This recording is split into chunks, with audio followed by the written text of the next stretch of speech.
Gang, this is a big one and a fun one. Today, we're talking about what we're going to see in the tax tech ecosystem in 2025, getting out the old crystal ball, recapping the very best new developments we got in 2024 and how that is dictating the future of tax tech. What will change, what won't change, and a big ol' unknown that could actually turn how we do tax work on its head. This is the most exciting year for tax tech that I believe we have had in decades. Hasn't been much to be excited about for a really long time, right? So let's do it. 2025 predictions for what we're gonna see in tax tech.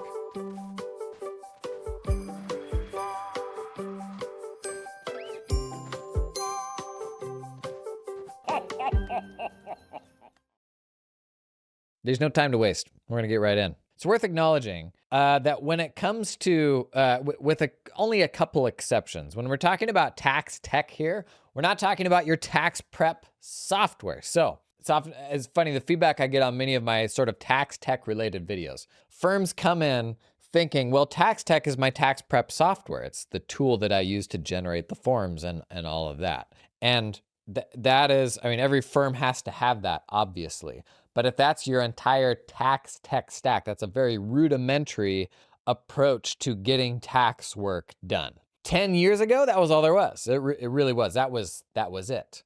These days, we've got a growing ecosystem of tools that work around your tax prep software because a huge percentage of the time that goes into doing tax work is spent on things like gathering information, making sure you have everything that you need, delivering the tax return. So whenever we talk tax tech, honestly, we're usually talking less about your tax prep software than anything else because that's the hardest thing to innovate. Did I just say innovate? There were hyphens in that.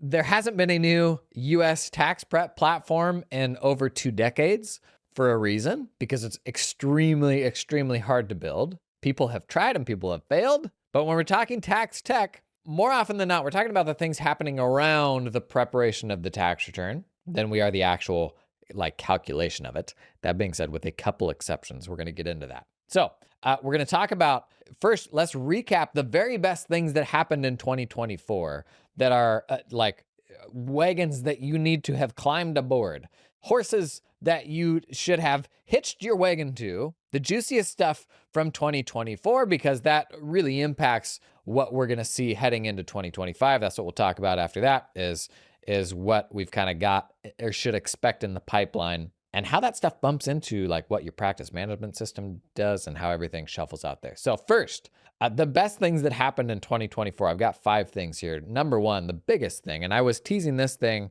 early on in the summer on social media, to the end of 1040 workflow is about to change with some unreleased stuff that I've seen. And what that stuff was, or what I saw, was several examples of a tax intake tool using prior year pro forma data to automatically generate a list of everything that's needed for the next year's tax return. That's a big deal. That's the DRL, the document request list, is usually what we call that in kind of tax prep parlance. This has been a list that has been notoriously hard to get in the past because the only pro forma thing you can get out of your prior year tax return is an organizer. And you've got some versions of that, like UltraTax has a checklist organizer. But to simply get structured data, a list of just here's all the stuff that we need, has been notoriously difficult for as long as people have been doing taxes. There have been a couple solutions that have done a version of this. But the novelty of what we got in 2024 is a growing number of tools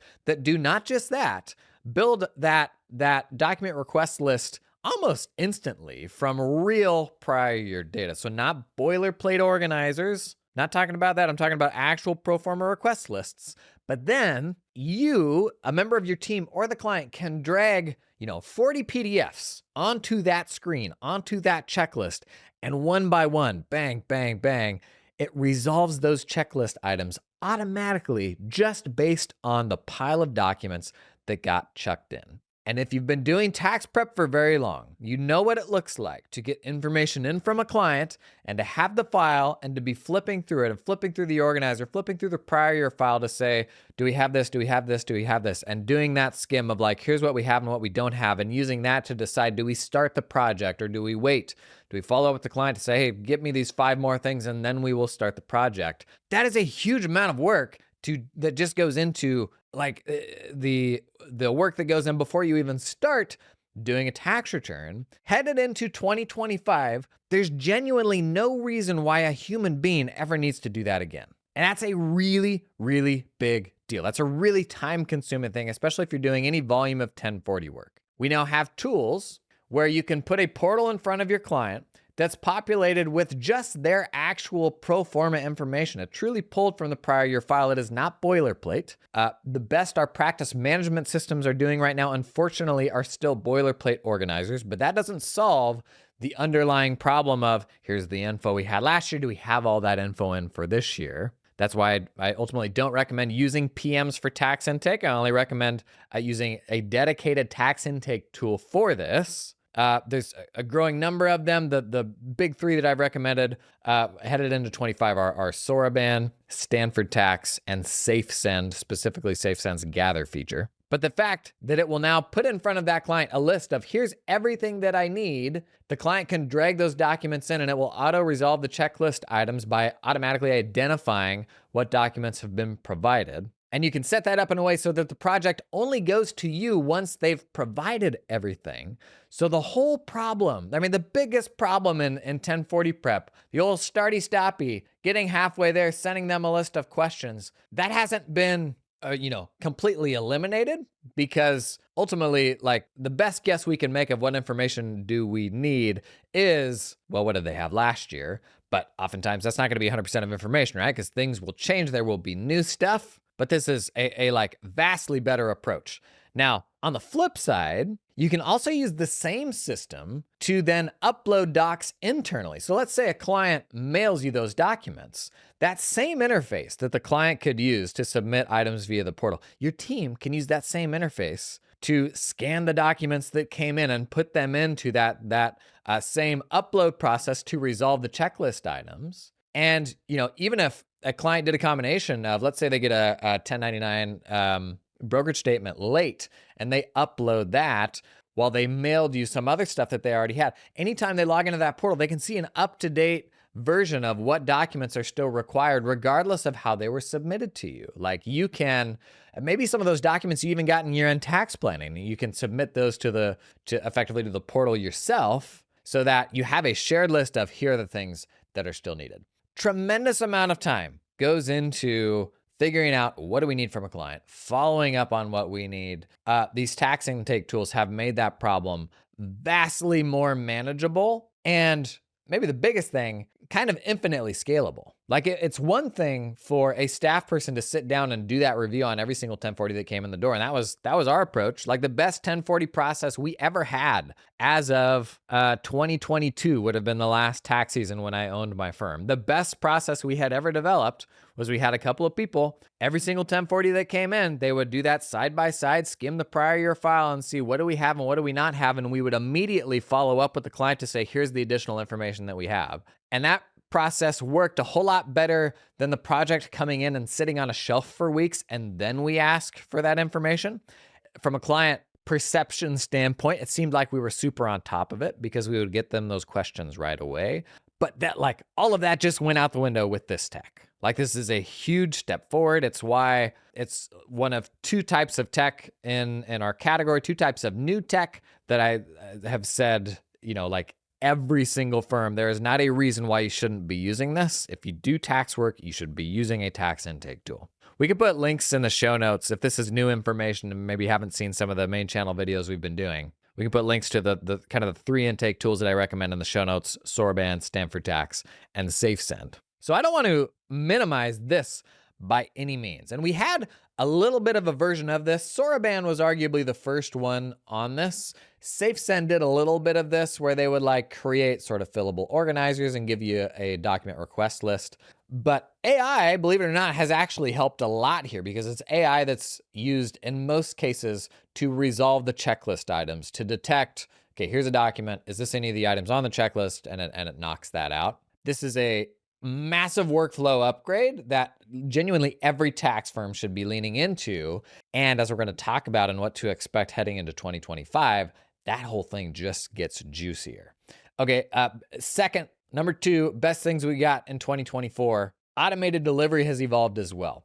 Historically, SafeSend was really the only game in town when it came to doing automated tax return delivery. And if you're not sure what that looks like what do you mean by automated tax return delivery?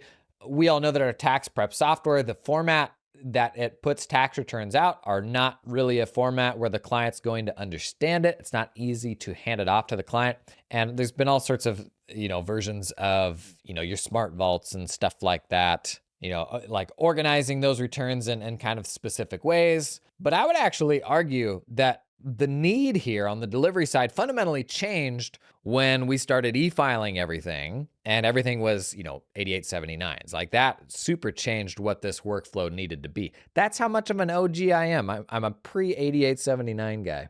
When e-filing became mandatory, and that just kind of became the norm for firms, tracking down 8879s then became a monumental task, right? And let's be real. We've all had clients, we've all had tax returns sit on a shelf for 6 months because you're waiting for an 8879. So these days now, what automated delivery looks like is you have hopefully as simple as possible of a process to ingest the final return from the tax software. That could be dragging a PDF on. It could be I want to say Access is the only one where you actually have a direct API connection. But in some form or another, you get the tax return into the tool. The tool then carves that up and separates out, here's all the documents that require e-signature. Here's the ones that require KBA versus just normal e-signature. Here are all of the to-dos for the client and very, very explicitly call those out, even linking to the payment websites if there's payments that need to be made. That's something that our tax software, doesn't do a good enough job of. The transmittal letter, I don't know. The transmittal letter, clients should be able to understand the transmittal letter, but it's more wordy than it needs to be. It's not quite to the point. And honestly, some of what comes through that transmittal letter is also kind of preference driven. Like you've got settings and how the letter generates where it's like, do they mail the payment in? Do they make a payment online? And it's just kind of antiquated at this point, as opposed to like you log into the system and you've got a list of to-dos that will link you straight out to the payment pages and you can like acknowledge those and even upload a confirmation so that the tax pro has a copy of that headed into the following year. Other helpful thing that they're doing here is sending out auto reminders for vouchers. So unless you disable those, it automatically following up the client and sending them reminders when they've got quarterly payments to make. Now, to be totally honest with you, there's time savings here, but the most valuable thing to me about automated delivery is the fact that it de-skills the process of delivering the tax return. So when I would deliver tax returns historically, those emails to clients were coming from me. And I would bullet point list out, here are all the things that I need you to do. Use this attachment, that attachment, that attachment. Here's my link to my Calendly if you want to connect and discuss. With an automated delivery tool like this, anybody on my team can do it. An admin can send it out. And the pushback, and if there's resistance to that, it's actually, we talked with Derek Foote recently in the last couple of weeks about delivering tax returns over video. And the pushback is, well, if I'm missing out on that client touch point at delivery time, then isn't that a lower level of service? I would argue not, because the meeting that you have when you deliver a tax, like some tax work, is largely not something that's subject to debate. It's largely administrative. It's like, well, here's the outcome and here's the stuff that we need to do. And I want to make sure that you do these steps correctly. The time for advisory conversations are before the end of the year. If they're happening at any point during tax prep time, I would rather have that conversation at intake at the beginning than I would at the end. But really, I would rather not have that advisory conversation during the process of filing the return at all. Because at that point, there's nothing, very little from like an advisory standpoint of what we can do. There's some things, but At the time that I'm filing a tax return, usually I'm like, this is kind of the administrative step. And this is maybe a little more like, I don't know, pie in the sky, like may feel out of touch if you do a lot of volume 1040 work, to say that like, no, filing a tax return is largely an administrative thing. But this is where we all want to get to, is to be having smart conversations about the client's tax situation throughout the year. So the filing of the actual tax return is just like a check in the box. We already knew what the outcome was going to be. Like at this point, we're just filing the forms and getting that out there. They're already paid in, presumably. And so the filing, the less of an event that filing can be, the better that is for your firm generally. And so I try not to stack up the expectation of having meetings and all this additional work around the time that we're filing the return, because I want to have those conversations at a different point in time.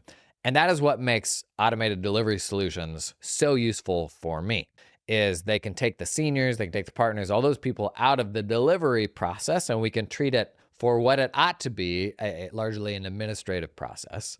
Other thing I didn't touch on here, which is a huge upside of these, tracking people down for 8879s. In fact, SafeSend's got some like hilarious metrics on before and after comparisons of firms that switch to SafeSend, and how on average 8879 turnaround time before SafeSend is like, 35 days or something, which there's a lot of ways you can pick holes on that. You need a better process to auto remind and that sort of thing.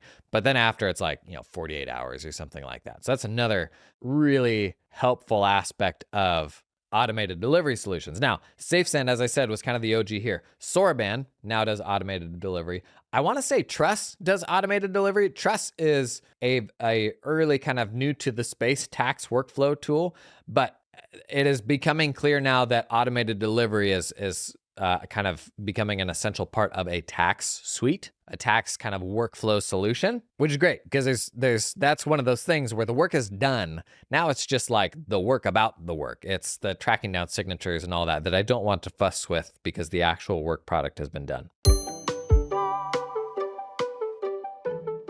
This episode is sponsored in part by LiveFlow.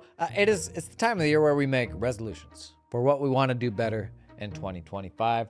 And one of those resolutions might just be upgrading those client touch points, improving the client experience, because at the end of the day, everything kind of boils down to that and how premium your clients perceive your service to be. And one of the most automated ways to create really valuable touch points that are like actually connected back to the accounting ledger, but it's LiveFlow. Guys, gang, gals, squad, LiveFlow.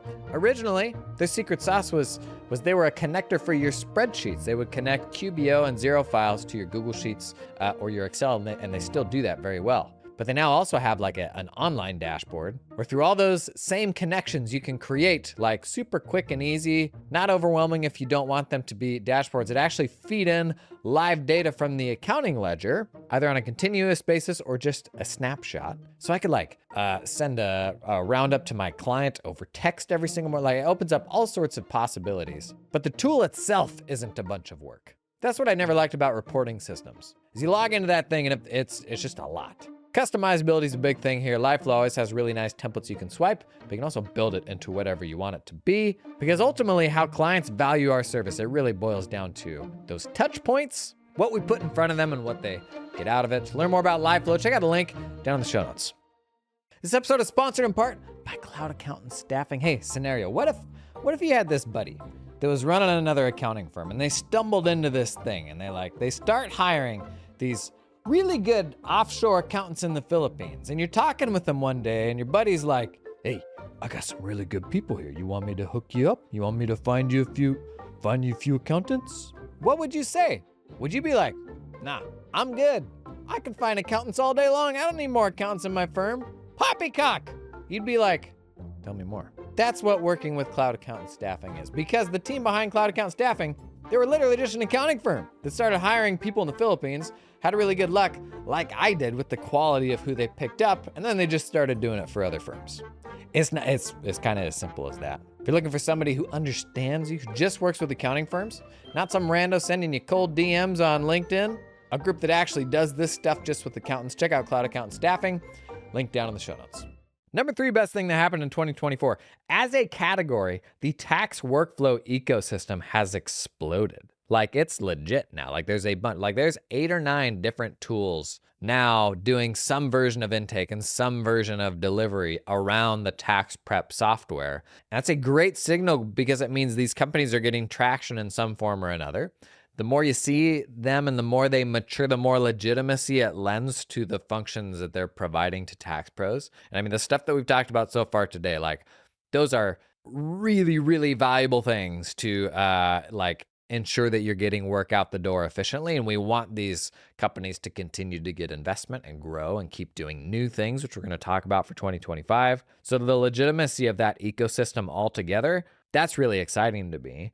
Number 4, best thing that happened in 2024, practice management systems got put on notice, man. Like practice management systems are kind of the alpha dogs in the ecosystem right now. Your cloud PM and kind of the PM category next to the ledger is really at maybe next to bill pay to practice management. It's really the biggest category in the like accounting professional software vertical. Like what else are you paying $100 a month a user for, $50 a month, whatever you're paying for your PM? It is a really big category, and it's grown a ton in the last 5 years. And you know, even the way I recommend people build their tech stack is you start with your PM and then you build around that.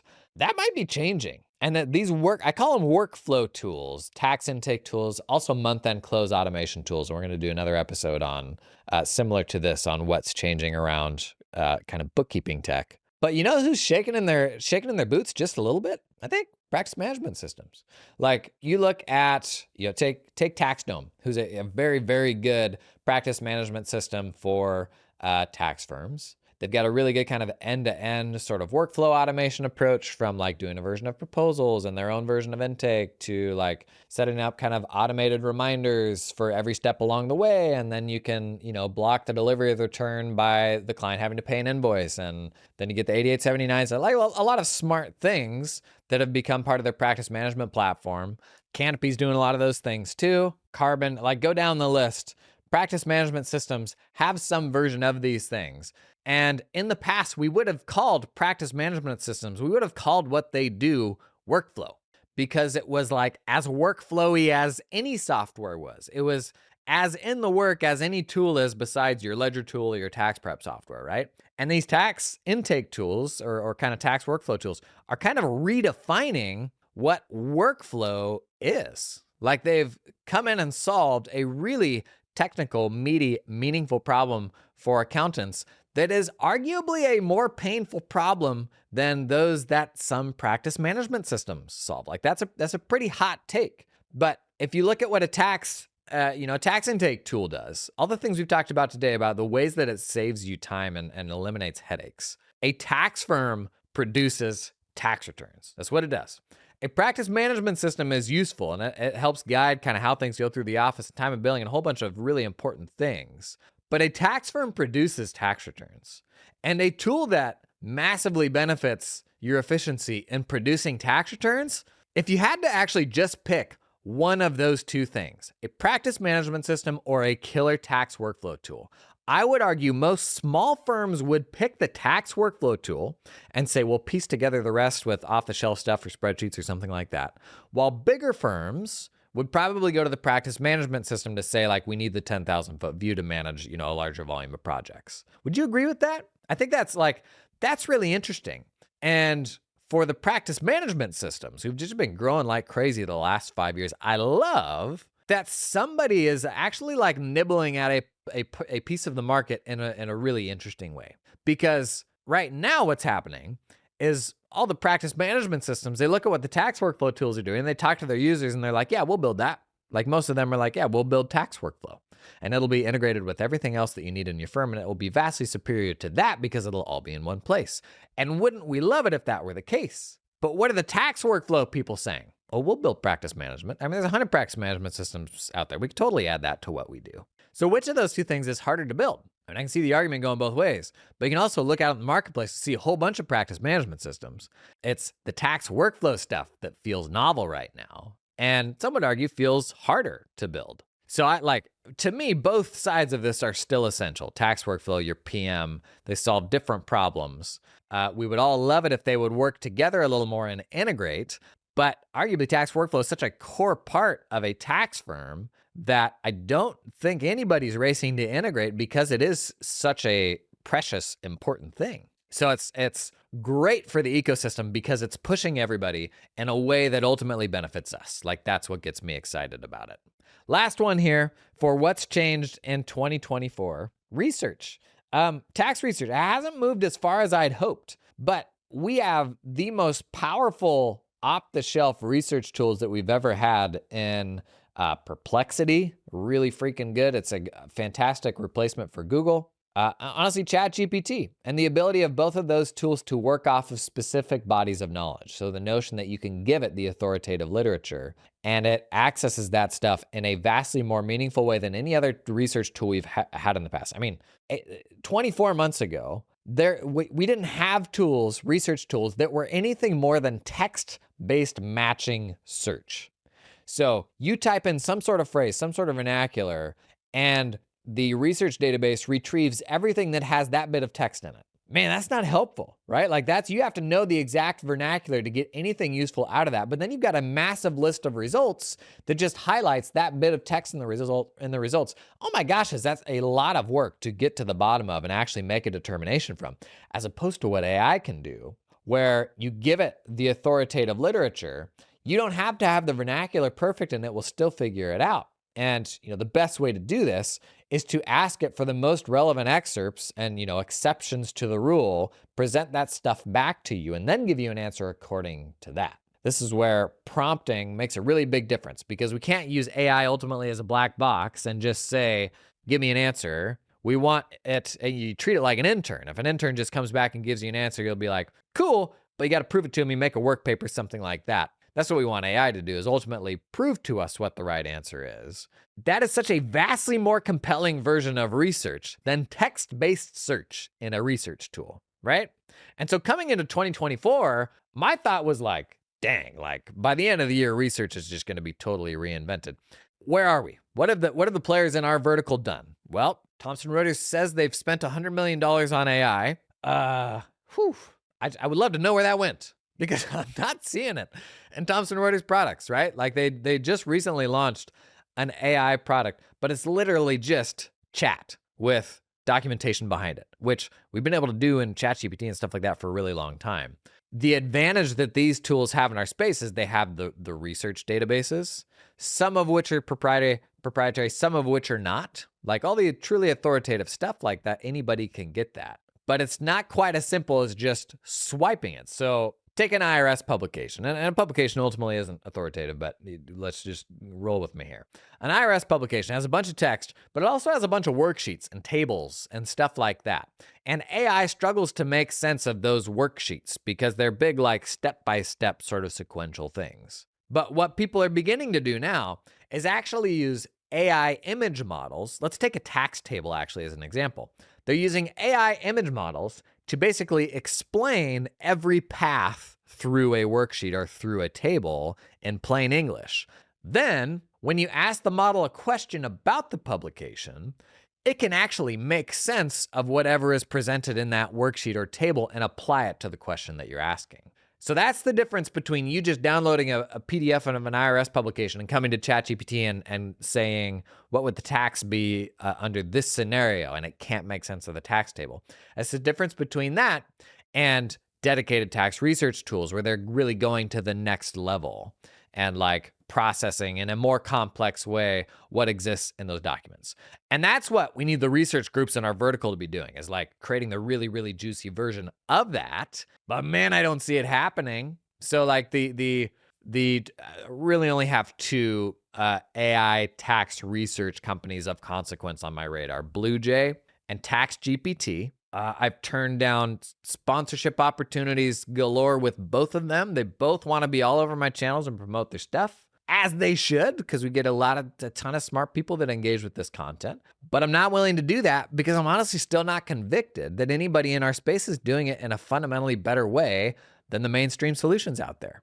We just got some unbelievably good new AI models from Google. And now with Gemini, you can cut their models loose on a problem for 3 to 4 minutes and say, go track down all the, this, that, and the other things, tell it how to do the work and come back with something super compelling for you.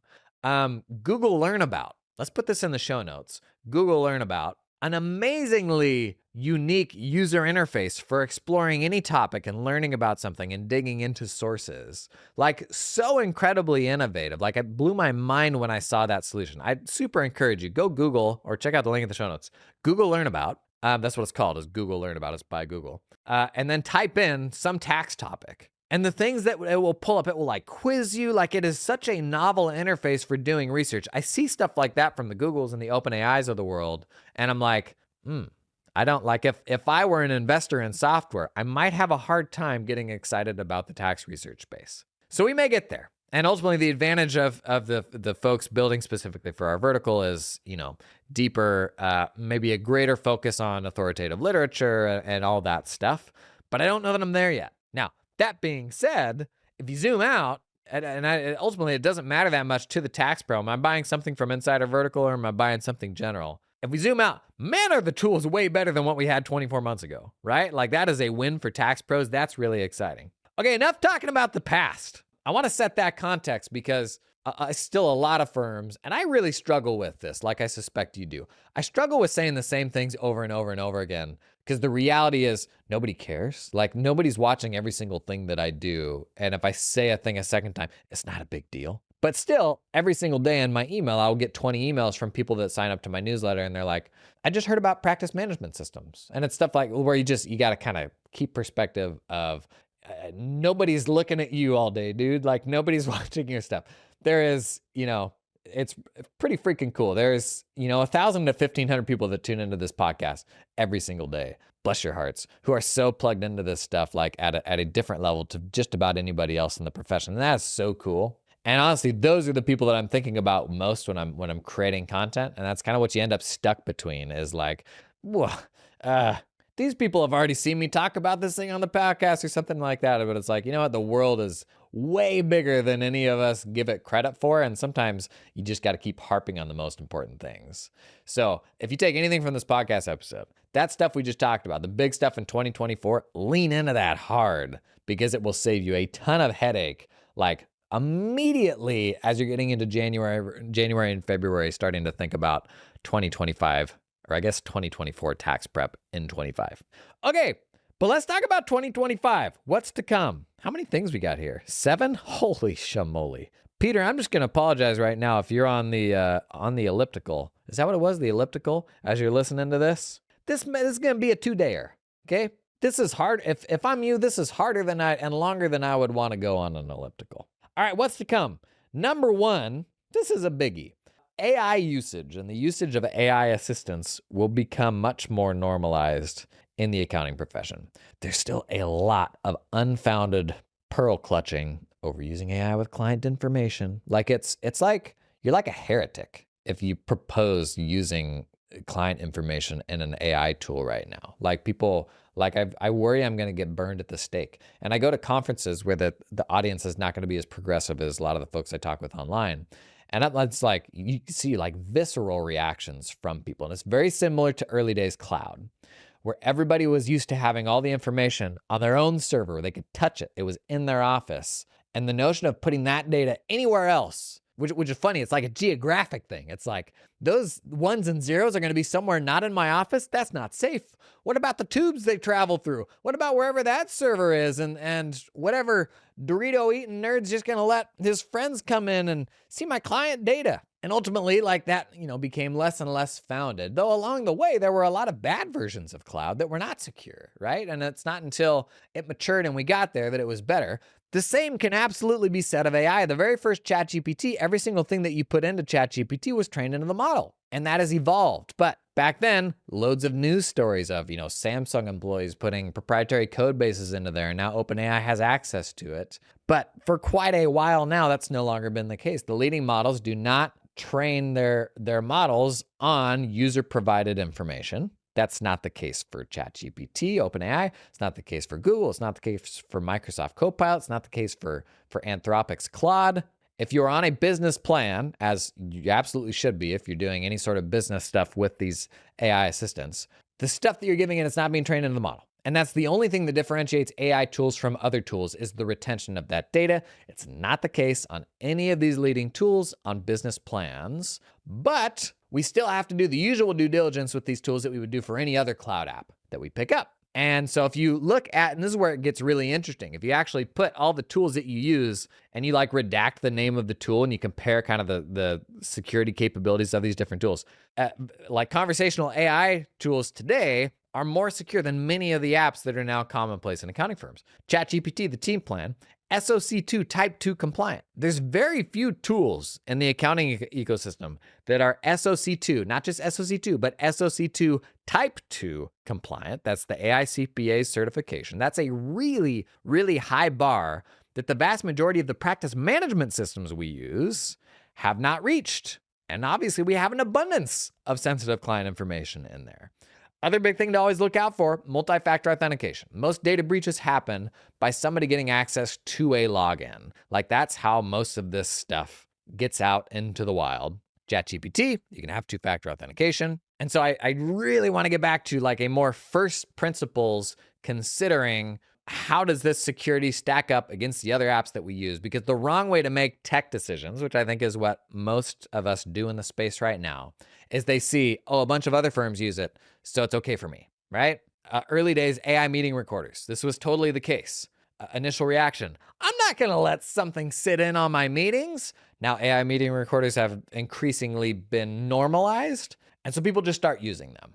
But that's not a first principles approach to security in your firm. And I honestly think if you do the work of going full first principles, let's look at this, AI, and I recommend ChatGPT, the team plan, because ChatGPT, just from a performance standpoint, is better than anything else right now. It's not even close. If you look at that, specifically the team plan, and you compare the security of it against the other tools in your stack, it's honestly better than most of the other tools in the small firm space. Okay, that's number one, AI, those things kind of becoming more normalized and opening up more access. Number two, research is going to get way better. We got some wild updates at the end of 2024 from Google and OpenAI, specifically around solving hard problems and models being able to think over extended timelines to like think through these hard issues and pull in more materials and double check its work. And it's a like whole different level to AI than I see our vertical specific tools getting into yet, though they will certainly follow. One way or another, AI research is going to get way, way better. And this is something that, pretty much everybody agrees with. Like even Justice Roberts, was very out there at the time. This was maybe 6 months ago. He's like, AI is going to fundamentally change like the judicial process and what things actually have to go to trial and what automated trials look like. He's like, it can follow rule-based stuff. It's getting better at that every single day. That has to upset the legal system. I say upset, but honestly in a good way. And that will absolutely extend to tax research. Now, context matters, obviously, and I think when we hear this and we inherently kind of get defensive, our minds jump to the most gnarly, most complicated, most nuanced cases where you may not even agree with some of the interpretations out there, but you're willing to take this position. I think the main thing to hear here is all of the steps to get to that are getting easier. And all of the determinations that are not that complicated are becoming more trivial. And so it's better tools in the hands of professionals. I'm sure at some level it helps non-professionals potentially, but I'm thinking through the lens of a professional. How do I get to higher quality answers faster? That stuff's just going to continue getting better in 2025. Research is a pretty big focus for the companies developing AI solutions. This episode is sponsored in part by TeamUp, the people who help you find talented accountants in the Philippines, but hire them directly. Very common progression I see from firms who lean into offshore hiring for the first time is they turn to like some offshore megacorp. And it's like this big skyscraper where they put folks in there and they're maybe scared about security things and all that, understandably, the first time they work with people offshore, and they're like, oh yeah, give me this big sanitized environment where they like strip search everybody before they go into work at the beginning of the day and they leave, and it's like, this is fundamentally more secure than the way that we do our work onshore. Like, I can understand how this works. But before you know it, you're paying this group you're paying them as much money to employ those people as you're actually paying the people. And when 50 cents of every dollar that you pay goes to some other company instead of the actual person you employ, that's just a bummer, man. That's just a bummer. So a lot of firms I know transition to just hiring people directly. That is what TeamUp specializes in. No middle people. You're just engaging that person to work with you the same way you would somebody onshore. And 100% of that money is going straight to the person. $100 out of your pocket, $1 into their pocket. Guess it wouldn't be $1, it'd be whatever the local currency is. You get the idea. To learn more about TeamUp, check out a link down in the show notes. This episode is sponsored in part by Ignition. Come. Here's the thing about client billing. You can't bill for the time you spend billing. You can't. It is pure waste. And we're bad at billing because it's icky. You let things slide, you don't get paid. You waste time chasing people for money. That's not what I did. I didn't want to waste time chasing them, and so I just eat it. Don't do that. This is where Ignition comes in, the leading revenue generation platform for accountants and professional services. When I was running my firm, Ignition wiped out our AR, it's true, and significantly reduced the time spent billing clients, saving our partners over 1,000 hours in the first year because they didn't have to bill all that stuff manually, man. With Ignition, we won more business with impressive online proposals. No more hustling PDFs and Word docs. We automatically pulled payment up front or at the end of a job when it was done. No more dialing for dollars. We transitioned our firm to more recurring revenue and better managed scope creep. No more leaving money on the table. Ignition is making thousands of firms more money and genuinely made us more profitable. Check out why over 7,000 of the smartest businesses run on Ignition at ignitionapp.com. I'll put a link in the show notes. Number 3, let's circle back to these companies innovating around tax workflow. One of these tax intake companies, let's just say one of them, somebody's going to nail workflow. So not just intake, but marking up the work papers, like organizing it into a work paper file where that's actually what you enter, into the tax software based on, or there's an integration there that pushes that information. Right now, tax prep's kind of in a sucky place where it's like, where do I put all of my work papers? Do I put it in an old platform like CCH Engagement? Do I put it in just a vanilla folder structure in my practice management system? I think that's what most firms are doing now. But that's not a particularly intelligent file structure. For 1040, a lot of people just have it all in a single PDF and it's bookmarked. But what is a smart version of that? Because if you have it all in one place where AI can see through those documents and it can run like double checks, like do a review of making sure this ties to that and like automate some of the organization of those documents. As soon as we have those documents in a good platform where you can do annotation, AI can apply some logic, that's a really big unlock. That's a vastly better experience than a PDF, which is just static documents that you can draw on top of, right? Now, SurePrep arguably was the first of the game here, where a decade ago, they had a really cool interface, and they still do, that took OCR technology as far as you possibly could, where you upload all these forms and you have all the documents and it will pull the text off of it with a reasonable level of accuracy, sometimes push that stuff to the tax software, but it gave you like, SP Binder was the solution that was like sort of a customized work paper solution for 1040s. And for a long time, it was probably the best like 1040 work paper solution, but it wasn't straightforward. It took a couple years to get the team up to speed. Thomson Reuters acquired that company, and so I don't have really any hope of that being developed down the road. I mean, they haven't launched or announced a single AI thing for that product, which I think is all you need to know about whether it has relevance long term. If you're still on it right now, I wouldn't change yet, like it's still good.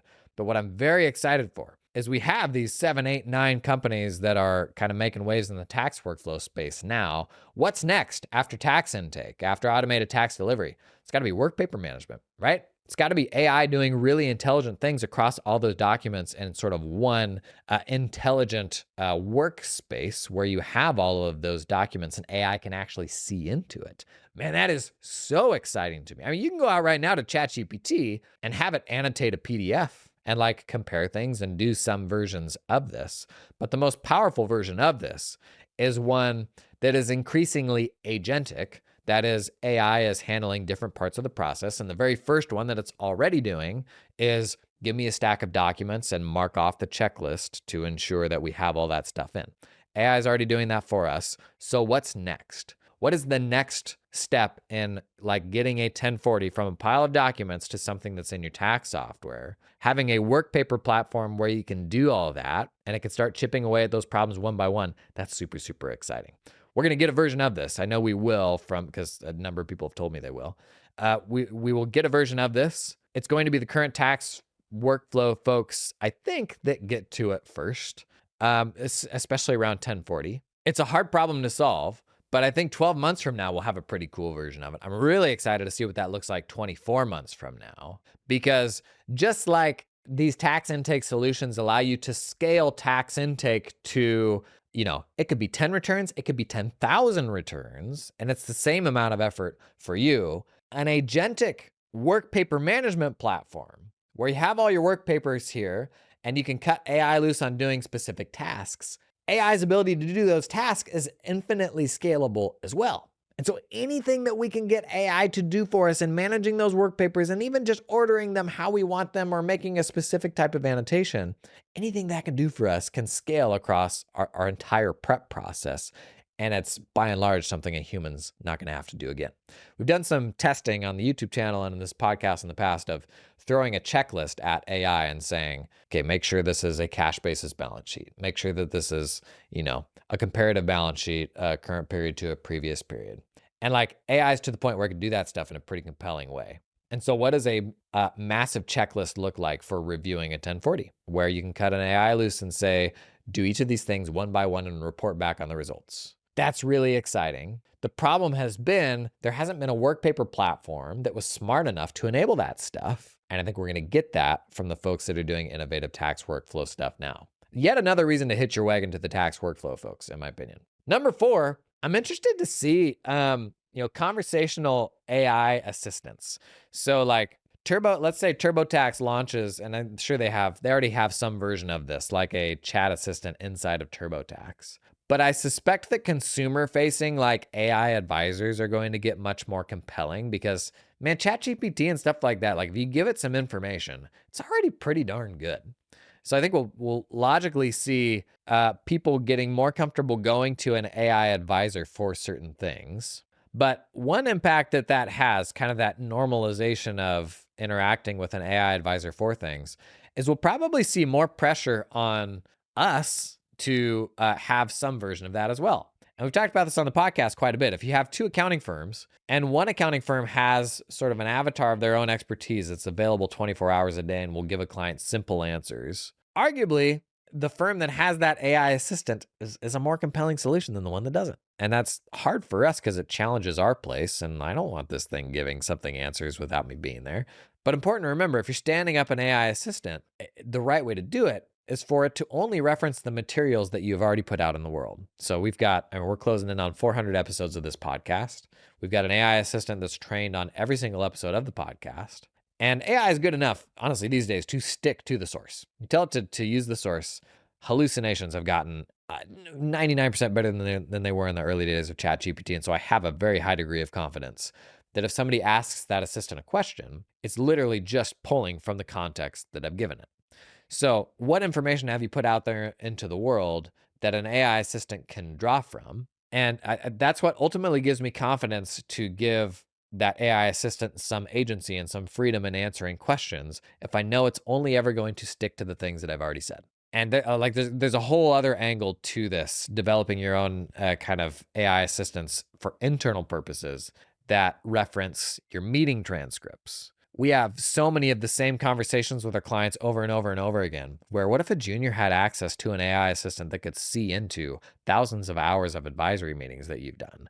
Wowie, wow. Is that that's incredibly valuable, right? Yet another reason why I've been pushing people for the last 18 months. Have AI meeting assistants in your meetings. That's really valuable context that you'll never regret having. Even if you don't feel like you're using the output of that today, when you look back, you will never regret having it. So I could see those conversational AI experts becoming more of a thing. Interestingly, if there's anybody in our space that's in the driver's seat to deliver a version of it that we will give to our clients, it's probably our practice management systems. Our practice management systems already have portals that clients can log into, And the unique thing that we have that some other random AI advisor doesn't have is we have context. We have all the filing history of that client. We have past email conversations. Oftentimes you have connection directly into their ledger. So arguably, a sort of advisor assistant that the client could speak with, we ought to be in the position, because we have all of that valuable context, we ought to be in the position to deliver a better AI advisor experience than anybody else as a result. And this is, I think, an opportunity for practice management systems to potentially extend the portal to have some functionality like this. It's honestly a really hard thing to ship, because you're like, how much leeway do you give it?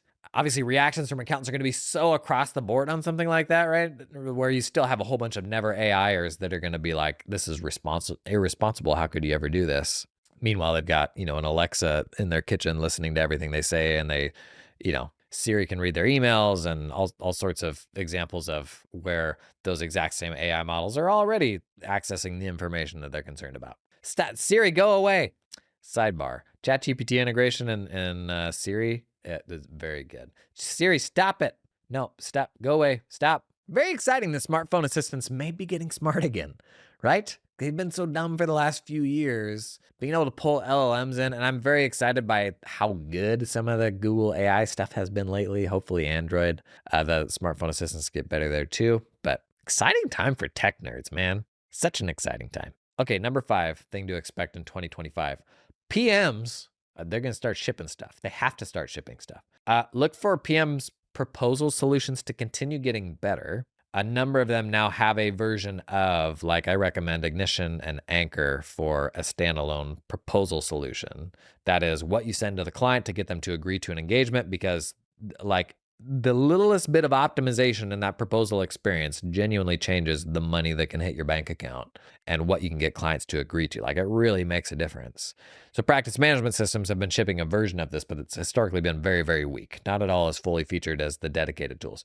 These will keep getting better, but I will still be surprised if practice management systems ever get to the level where they can replace the standalone tools, because it's very often that you will see a company ship like a 20% version of a thing, and then it just kind of doesn't get any love because the company is doing 100 different things. Whereas Anchor, all they're doing is they get out of bed in the morning and they think about how to make proposals better. It's very hard to compete with that. PMs are also almost certainly going to be getting into tax workflow.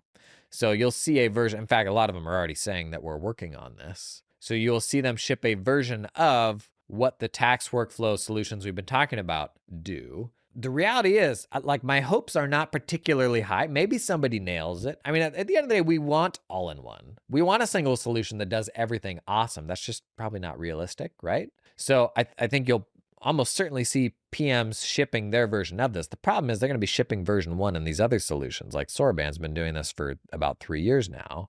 These other solutions are on versions 3 and 4 and already working on, like, work paper management and stuff like that.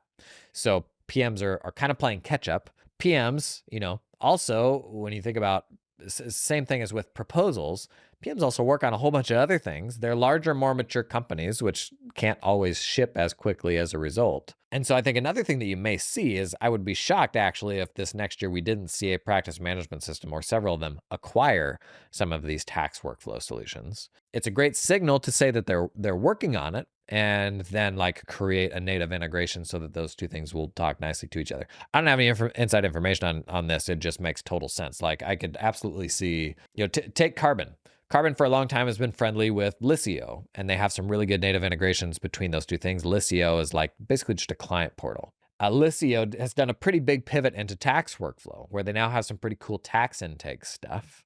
Carbon kind of has the problem of being a very international product. And so do you build a bunch of US tax specific stuff for what has historically been a kind of region agnostic product, besides certain workflows and deadlines around, a 1040 project template with a 415 deadline? It's kind of been a region agnostic platform. So I think it probably makes a ton of sense for a PM like that to then look at, like, okay, how do we get somebody under the umbrella so that we have a tax workflow solution? I'm totally shooting from the hip there, no inside information, but that logic applies to a whole bunch of practice management systems. And if they don't see a path to being able to build a compelling workflow solution themselves, don't be shocked if you do see them make an acquisition. Last note on this around PMs launching stuff. I think this will probably fragment the practice management ecosystem a bit, because to date, they've been able to kind of straddle like, oh, are we for bookkeepers? Are we for tax people? And we're seeing a little bit more of a divide there now, where you're starting to see more separation in the ones that are better for tax firms. But who then become the practice management systems that super lean into tax workflow? Like, practice management systems have the same concerns that firms do around specializing. Like if they're perceived as the one for tax firms, then, well, we don't get any of the other firms now. Like, they have all of those same concerns. And if let's just pick TaxDome, who's always been very tax heavy, is literally right in the name, even though they say they do a lot of stuff for bookkeeping firms now. Like, most of the folks that I know that are most excited about TaxDome are tax firms. Let's say TaxDome goes all in on tax workflow, either building their own or making an acquisition. That becomes really juicy for tax firms who are trying to pick a PM, because it's clear that they're doing a really deep investment specific to US tax workflows. And not everybody's going to be willing to go that specific. And so it creates a fragmentation of the PM ecosystem, which honestly might be a great thing, because there's so many PMs right now. If that fragmentation happens, it probably makes the decision-making process easier, right? Because those platforms are presumably then just more tailored to the ways that you work. But I think this kind of has to happen, because I don't think practice management systems can pretend that the tax workflow stuff isn't going on. Like, they need a solution for either integrating with some of them or bringing that stuff in-house, because as soon as those tax workflow solutions start shipping practice management features, the alarm bells go off, right? And that's probably inevitable.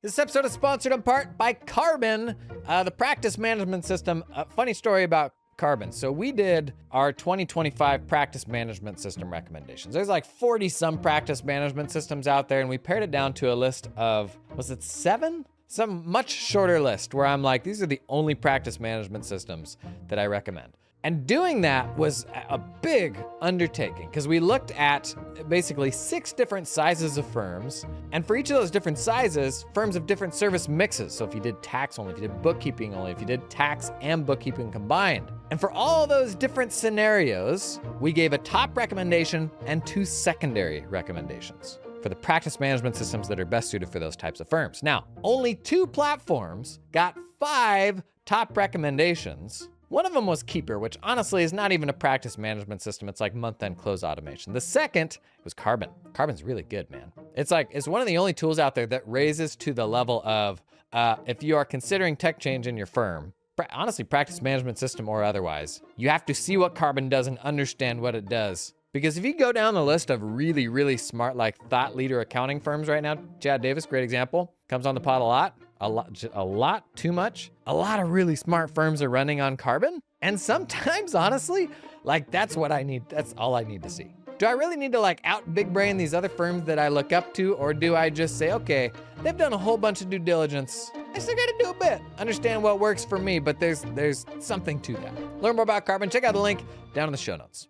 This episode is sponsored in part by Makers Hub. If you're thinking about getting into some new, more profitable services in 2025, one that I cannot recommend enough is advising your clients on their kind of short-term cash flow outlook. Oftentimes, it's a prerequisite to be able to do more long-term planning, which we want to jump into, and then we realize, oh, they're not gonna make payroll on Tuesday, so that's kind of what they're focused on. That was the story of like my evolution. We tried to do long-term planning, that didn't work. Then we started doing short-term planning. And then we're like, I kind of got to have a better understanding of your AP setup. So then we started doing bill pay. And that kind of created the loop and opened up a huge advisory opportunity. And AP right now, funny enough, is being like completely reinvented by AI. It truly is, because we can actually do much, much more automated extraction than we've ever been able to do before. Makers Hub, they're pushing it farther than anybody else that I've seen today. We did a demo day on them a while back about how AI is kind of revamping AP. I think it's now the most watched accounts payable related video on YouTube anywhere, because it's like really compelling. It's really impressive. If it's something you're looking at for 2025, take a look at Makers Hub. They recently rolled out a bunch of stuff around purchase orders too. Really impressive tech. Link down in the show notes. Okay, 2 more to go. Is this fun for you? I geek on this stuff so much. There's a couple of you for whom this is really fun, and a couple of you who are like, yikes. I understand some of these words, but I'm still managing my work in Excel. Was that too targeted of an attack? Listen, I was on a podcast the other day. We may actually air it on this feed. and talk with a firm owner who still manages his stuff in Excel, and it's a solo firm runner. And I'm like, he's got 100 clients, and I'm like, there's reasons why that's hard and maybe not optimized, but especially for a really small firm, sometimes Excel's really nice, right? This is an extremely uncool thing to say. In fact, I'm sure there's practice management systems that are literally sponsoring this episode that market to single firm owners. I don't think I would do it. Try to run my firm on Excel, but there is a certain like romanticism of like that simplicity, especially when we're feeling overwhelmed at connecting this to that. And it's like, can't we just go back to doing it on a whiteboard or on a spreadsheet? It's attractive, but I don't think I would do it. All right, number 6. We're talking tax prep software for the first time. What are we, 50 minutes into this episode? We're actually talking about tax prep software for the first time. We will be closer to a new platform, but we won't have one yet.